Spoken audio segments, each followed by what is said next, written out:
Hello welcome you all in my channel Concept Guru ਏ ਤੇ ਮੈਂ ਹਾਂ ਤੁਹਾਡਾ ਹੋਸਟ ਅਸ਼ਵਨੀ ਕੁਮਾਰ। ਪਿਆਰੇ ਵਿਦਿਆਰਥੀਓ, ਅੱਜ ਦੀ ਇਹ ਵੀਡੀਓ +1 ਜਰਨਲ ਇੰਗਲਿਸ਼ ਦਾ ਅੱਜ ਪੇਪਰ ਸੀ ਤੇ ਉਹਦੀ ਇਹ ਕੀ ਹੈ। +1 ਜਰਨਲ ਇੰਗਲਿਸ਼ ਦਾ ਬੱਚਿਓ ਪੇਪਰ ਹੋਇਆ ਵਾ ਅੱਜ 15 ਮਾਰਚ ਨੂੰ, ਤੇ ਉਹਦਾ ਇਹ ਕੀ ਹੈ, ਆਨਸਰ ਕੀ ਹੈ। ਜਿਹੜੇ ਆਬਜੈਕਟਿਵ ਕੁਐਸਚਨ ਨੇ, ਇੱਕ ਨੰਬਰ ਵਾਲੇ ਕੁਐਸਚਨ ਨੇ, ਆਪਾਂ ਉਹਨਾਂ ਦਾ ਹੱਲ ਕਰਨਾ ਜਰਨਲ ਇੰਗਲਿਸ਼ ਪੇਪਰ ਦਾ। ਆਓ ਆਪਾਂ ਸੋਲੂਸ਼ਨ ਦੇਖੀਏ ਤਾਂ ਕਿ ਤੁਹਾਨੂੰ ਪਤਾ ਲੱਗ ਜਾਏ ਤੁਹਾਡੇ ਕਿੰਨੇ ਕੁ ਕਰੈਕਟ ਆਨਸਰ ਨੇ।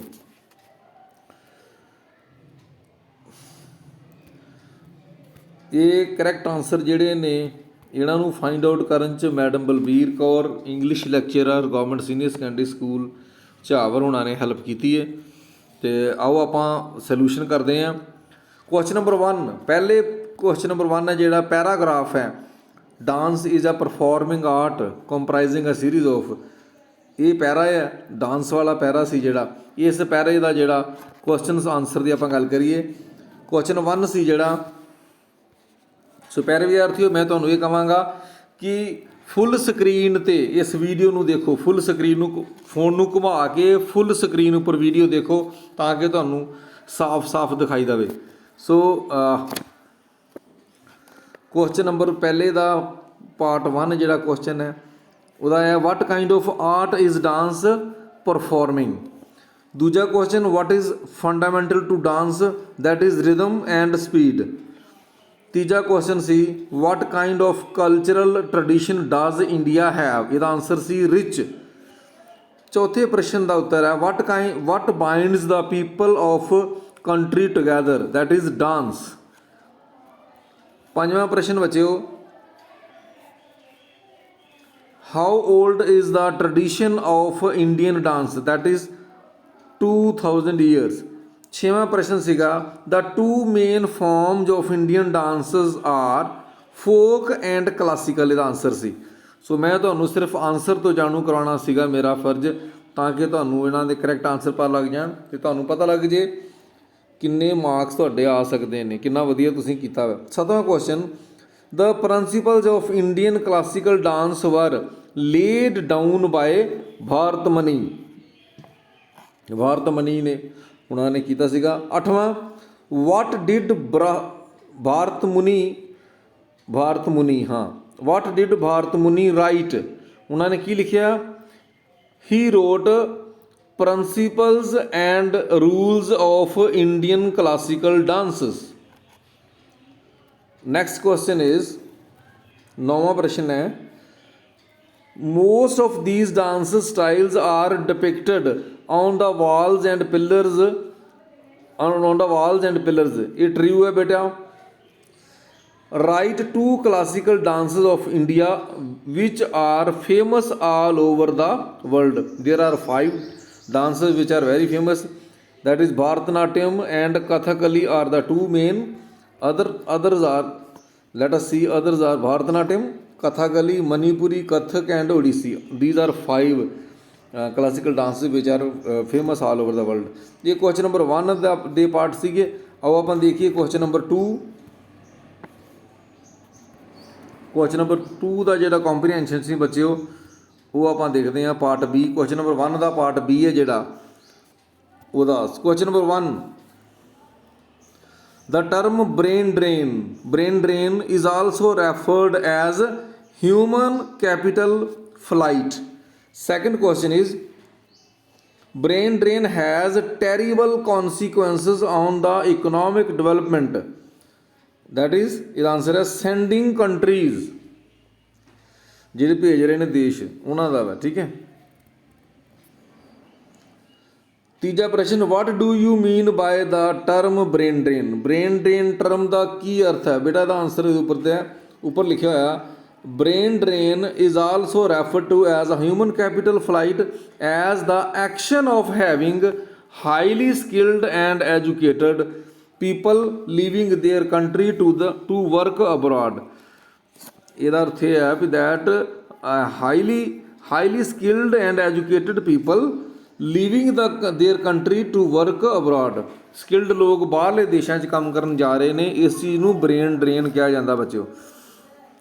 ਕੁਐਸਚਨ ਇਹੀ ਸੀਗਾ। ਨੈਕਸਟ ਕੁਐਸਚਨ ਹੈਗਾ, enumerate the push factor that lead to brain drain. ਇਹ ਕਿਹੜੇ ਪੁਸ਼ ਫੈਕਟਰ ਨੇ ਜਿਹਦੇ ਕਰਕੇ ਬ੍ਰੇਨ ਡਰੇਨ ਹੁੰਦਾ ਵਾ? ਕਿਹੜੇ ਮੇਜਰ ਰੀਜ਼ਨ ਨੇ ਬੇਟਾ? ਦੇ ਮੇਜਰ ਰੀਜ਼ਨ ਨੇ ਲੋ ਵੇਜਸ, ਘੱਟ ਤਨਖਾਹਾਂ, lack of satisfactory working living condition, ਮਾੜੇ ਹਾਲਾਤ, ਸੋਸ਼ਲ ਅਨਰੈਸਟ, ਸਮਾਜਿਕ ਜਿਹੜੀ ਹੈ ਬੇਚੈਨੀ, ਪੋਲੀਟੀਕਲ ਕੌਨਫਲਿਕਟ, ਰਾਜਨੀਤਿਕ ਝਗੜੇ, ਐਂਡ ਵਾਰਜ਼, ਤੇ ਜਿਹੜੀਆਂ ਜੰਗ ਨੇ। ਇਹ ਸਾਰੇ ਡਿਟਰਮਿੰਗ ਫੈਕਟਰ ਨੇ, ਇਹੋ ਮੇਜਰ ਫੈਕਟਰ ਨੇ ਬੇਟਾ। ਨੈਕਸਟ ਹੈਗਾ ਪੰਜਵਾਂ question, that is fill in the blanks. Every citizen must contribute for the development of the nation wholeheartedly. ਛੇਵਾਂ ਪ੍ਰਸ਼ਨ ਬੱਚਿਓ ਮੈਚਿੰਗ ਸੀਗਾ। ਕੌਨਫਲਿਕਟ ਦਾ ਅਰਥ ਹੁੰਦਾ ਡਿਸਪਿਊਟ, ਝਗੜਾ, ਤੇ ਰਿਡਿਊਸ ਮਤਲਬ ਡਿਕਰੀਜ਼ ਦਾ ਮਤਲਬ ਘਟਨਾ। ਨੈਕਸਟ ਕੁਐਸਚਨ,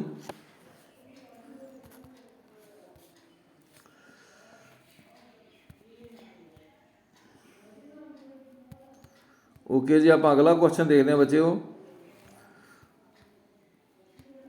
ਹਾਂ, ਟਰਾਂਸਲੇਸ਼ਨ ਹੈ। ਮੈਂ ਤੁਹਾਨੂੰ ਦੱਸਿਆ ਸੀਗਾ ਵੀ ਮੈਂ ਵੱਡੇ ਪ੍ਰਸ਼ਨ ਨਹੀਂ ਕਰਾਣੇ, ਸਿਰਫ ਉਹੀ ਕੁਐਸਚਨ ਕਰਵਾਵਾਂਗਾ ਜਿਹੜੇ 1 ਨੰਬਰ ਵਾਲੇ ਨੇ, ਸ਼ਾਰਟ ਨੇ, ਕਿਉਂਕਿ ਲੈਂਥੀ ਕੁਐਸਚਨ ਤੁਸੀਂ ਕਰ ਹੀ ਚੁੱਕੇ ਹੋਵੋਗੇ। ਮੈਨੂੰ ਆਸ ਹੈ ਪੇਪਰ ਤੁਹਾਡਾ ਵਧੀਆ ਹੋਏਗਾ। ਚੌਥਾ ਕੁਐਸਚਨ ਦਾ ਪਹਿਲਾ ਸੀਗਾ, ਦ ਗੈਸਟਸ ਵਰ will take food at home only. ਮਹਿਮਾਨ ਰੋਟੀ ਘਰ ਹੀ ਖਾਣਗੇ। ਠੀਕ ਹੈ, ਇਹਦਾ ਪਹਿਲਾ ਹੀ ਆਪਸ਼ਨ ਇਹਦਾ ਸਹੀ ਆਨਸਰ ਹੈ। ਪਹਿਲਾ ਆਪਸ਼ਨ ਹੀ ਇਹਦਾ ਸਹੀ ਆਨਸਰ ਹੈ। ਦੂਜਾ ਕੁਐਸਚਨ ਜਿਹੜਾ ਇਹਦੇ 'ਚ ਚੌਥੇ ਦੇ ਵਿੱਚ ਦੂਜਾ ਟਰਾਂਸਲੇਸ਼ਨ ਦਾ ਕੁਐਸਚਨ ਹੈ, she forgot her purse at home. ਇਹਦਾ ਇਹ ਆਪਸ਼ਨ ਹੈ, ਉਹ ਆਪਣਾ ਪਰਸ ਘਰ ਵਿੱਚ ਭੁੱਲ ਗਈ। ਠੀਕ ਹੈ, ਘਰ ਹੀ ਭੁੱਲ ਗਈ। ਠੀਕ ਹੈ, ਅਗਲਾ ਜੀ ਬੀ ਪਾਰਟ ਇਹਦਾ, translate the following sentences from Punjabi to English ਹੈ। ਕੀ ਤੁਸੀਂ ਮੈਨੂੰ ਨਜ਼ਰਅੰਦਾਜ਼ ਕਰ ਰਹੇ ਹੋ? Are you avoiding me. ਅਗਲਾ ਪ੍ਰਸ਼ਨ ਹੈ ਜੀ, ਵਿਦਿਆਰਥੀ ਹਰ ਰੋਜ਼ ਮੈਦਾਨ ਵਿੱਚ ਖੇਡਦੇ ਹਨ। ਇਹਦਾ ਆਨਸਰ ਹੈ, the students play in the ground every ਡੇ।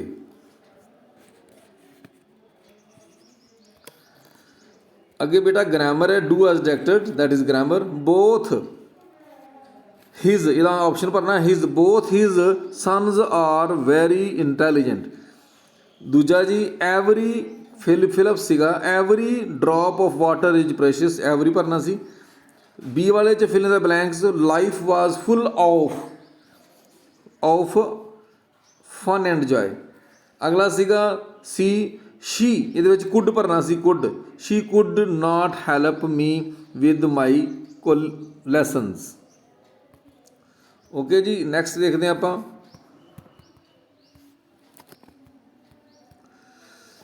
ਅਗਲਾ ਗ੍ਰਾਮਰ ਦਾ ਪਾਰਟ ਹੈਗਾ,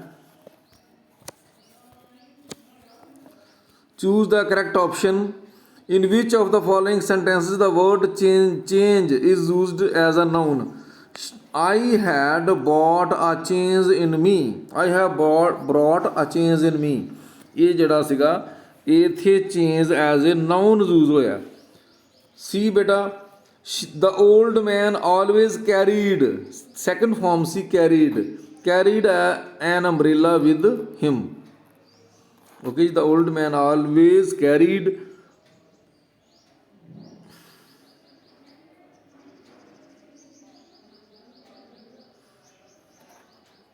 ਇਹਨੂੰ ਪਾਸਟ ਟੈਂਸ ਬਣਾਉਣਾ ਸੀਗਾ ਤੇ ਸੈਕੰਡ ਫਾਰਮ ਲੱਗਣੀ ਸੀ, ਇਸ ਕਰਕੇ ਇਹਨੂੰ past tense, simple past tense ਤਾਂ ਲੱਗਦਾ ਜੇ ਸੈਕੰਡ ਫਾਰਮ ਹੋਏ। So carried is a simple past ਬਣ ਗਿਆ। ਅਗਲਾ ਸੈਂਟੈਂਸ ਹੈ ਬੇਟਾ, I was too scared to go to meet mister JRD Tata. ਇਹਨਾਂ ਨੂੰ ਟੂ ਹਟਾਉਣਾ ਸੀ, ਇਹਦੇ ਵਿੱਚੋਂ ਇਹਦਾ ਸੀ ਆਪਸ਼ਨ ਸਹੀ ਹੈ।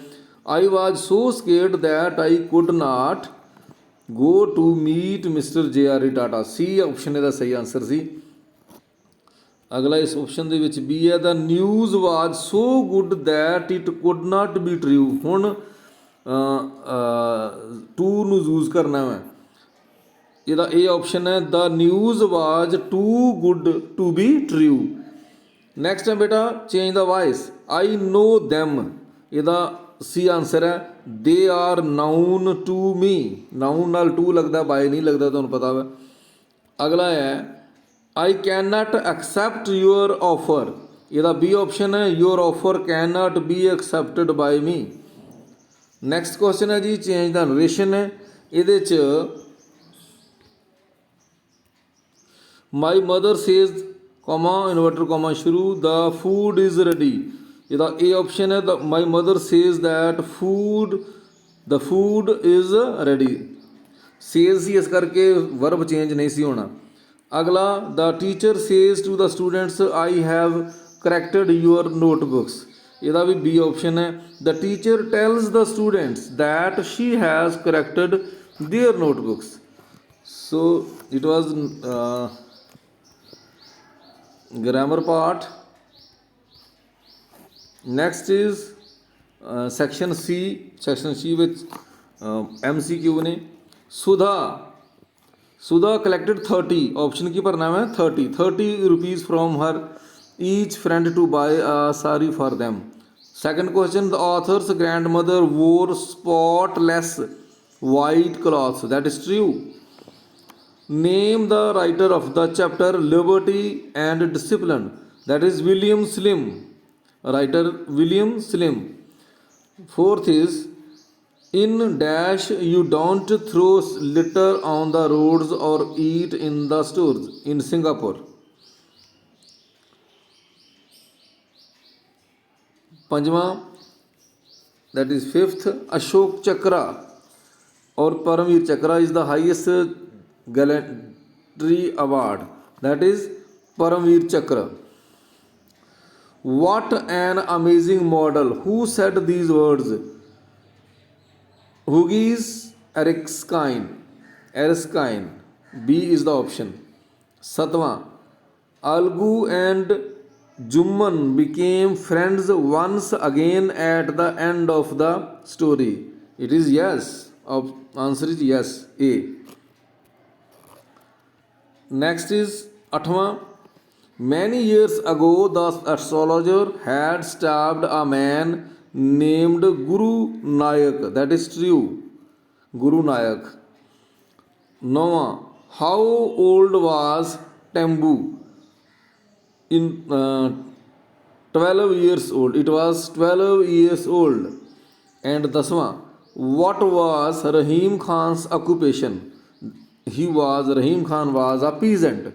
Rahim Khan was a peasant, that is farmer. So thank you very much. These were all the one word answers which I could give you. So thank you very much. ਪਿਆਰੇ ਵਿਦਿਆਰਥੀਓ, ਮੇਰਾ channel ਹੈ concept ਗੁਰੂ AK। ਵੈਸੇ ਇਹ channel ਤੇ ਅਸੀਂ political science ਦੀਆਂ ਸਾਰੀਆਂ videos ਪਾਉਂਦੇ ਹਾਂ, ਪੋਲੀਟੀਕਲ ਸਾਇੰਸ ਦੀਆਂ ਲਾਈਵ ਕਲਾਸ ਵੀ ਲਗਾਉਂਦੇ ਹਾਂ। ਜੇਕਰ +1 +2 ਚ ਪੋਲੀਟੀਕਲ ਸਾਇੰਸ ਦੇ ਕਨਸੈਪਟ ਸਮਝੇ ਹੋਣ ਤੇ ਤੁਸੀਂ ਇਸ ਚੈਨਲ ਨੂੰ ਸਬਸਕ੍ਰਾਈਬ ਕਰੋ, ਲਾਈਕ ਅਤੇ ਸ਼ੇਅਰ ਕਰੋ। ਅਤੇ ਇਹ ਜਿਹੜੀ ਇੰਗਲਿਸ਼ ਦੀ ਆਨਸਰ ਕੀ ਹੈ ਸਾਰੇ ਬੱਚਿਆਂ ਨੂੰ ਜ਼ਰੂਰ ਸ਼ੇਅਰ ਕਰੋ। Thank you very much.